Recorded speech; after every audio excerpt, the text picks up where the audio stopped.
ایک خط جو کبھی پوسٹ نہ ہوا۔ ایک چھوٹے سے گاؤں نورپور میں ایک نوجوان لڑکی حنین اپنے والدین کے ساتھ رہتی تھی۔ حنین نہایت ہی خاموش، تابعہ، نرم دل اور حساس مزاج لڑکی تھی۔ اس کے والد ایک پرائمری اسکول میں استاد تھے اور والدہ گھریلو خاتون۔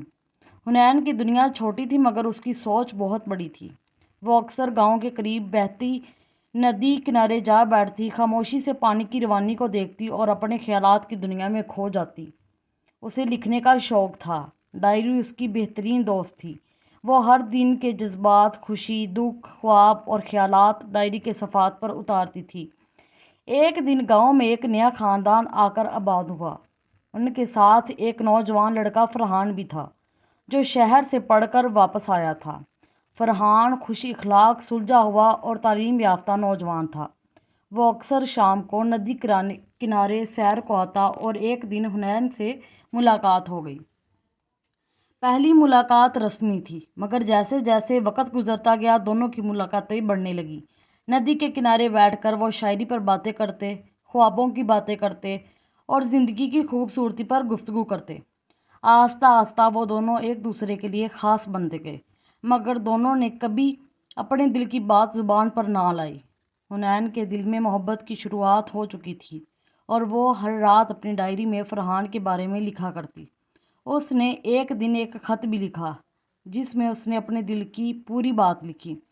فرحان، تمہیں شاید کبھی علم نہ ہو مگر تم میرے دن کی روشنی، رات کا سکون اور خوابوں کی تعبیر ہو۔ تمہارے بغیر ندی کا کنارہ بھی سونا لگتا ہے۔ اگر کبھی تم نے میرے دل کی گہرائی دیکھی ہوتی تو تمہیں اندازہ ہوتا کہ تم میرے لیے کیا ہو۔ لیکن وہ خط کبھی پوسٹ نہ ہوا، کبھی فرحان کو نہ دیا گیا۔ وہ خط ڈائری کے ایک صفحے میں دبا رہا۔ وقت گزرتا گیا۔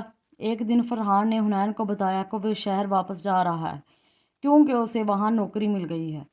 حنین خاموش رہی، صرف مسکرا کر بولی، مبارک ہو، تمہیں تمہارا خواب مل گیا۔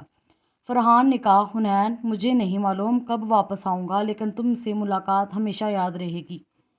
حنین کے دل نے رو رو کر پکارا، مت جاؤ، مگر زبان خاموش رہی۔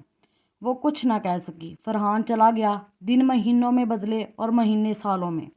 حنین نے زندگی کی حقیقت کو قبول کر لیا۔ اس نے کبھی شادی نہ کی۔ وہ اب گاؤں کی بچیوں کو پڑھاتی تھی۔ ندی کنارہ اب بھی اس کا مسکن تھا مگر اب وہاں خاموشی کچھ زیادہ گہری تھی۔ ایک دن بہت سالوں بعد فرحان واپس آیا، بالوں میں چاندی، آنکھوں میں تھکن اور چہرے پر ندامت۔ اس نے پوچھا، حنین کہاں ہے؟ کسی نے بتایا وہ اسکول میں بچوں کو پڑھا رہی ہے۔ فرحان اسکول گیا، دروازے پر ہی رک گیا۔ حنین کو دیکھا جو بچیوں کو الفاظ سکھا رہی تھی۔ وہ پہلے کی طرح خاموش، سنجیدہ اور خوبصورت تھی۔ کلاس ختم ہونے کے بعد فرحان نے اسے پکارا، حنین۔ حنین نے مڑ کر دیکھا۔ ایک لمحے کو آنکھیں بھر آئیں۔ وہ بولی، فرحان۔ فرحان نے آہستہ سے کہا، میں لوٹ آیا ہوں لیکن خالی ہاتھ، بہت کچھ کھو دیا۔ حنین مسکرائی، کچھ چیزیں وقت سے آگے نہیں جا سکتی فرحان، اور کچھ باتیں وقت پر ہی اچھی لگتی ہیں۔ فرحان نے کہا، کیا تم نے کبھی؟ حنین نے اس کی بات کاٹی، ہاں، میں نے کبھی تمہیں خط لکھا تھا مگر کبھی دیا نہیں۔ فرحان نے آنکھوں میں نمی لیے کہا، کیا آج دے سکتی ہو؟ حنین نے اپنی پرانی ڈائری سے وہ خط نکالا جس پر وقت نے پلاہٹ چھوڑ دی تھی۔ وہ خط فرحان کو دیا اور کہا، یہ تمہارے لیے تھا اور اب تمہارے پاس ہے۔ فرحان نے خط کھولا، پڑھا اور رو پڑا۔ وہ جان گیا کہ اس نے کیا کھو دیا تھا۔ اس سے ہمیں سبق ملتا ہے کہ محبت ہمیشہ اظہار مانگتی ہے۔ خاموش محبت خوبصورت تو ہوتی ہے مگر مکمل نہیں۔ جو بات دل میں ہو وقت پر کہہ دینا بہتر ہوتا ہے کیونکہ کچھ خط اگر وقت پر نہ دیے جائیں تو صرف یادوں کا حصہ بن کر ہی رہ جاتے ہیں۔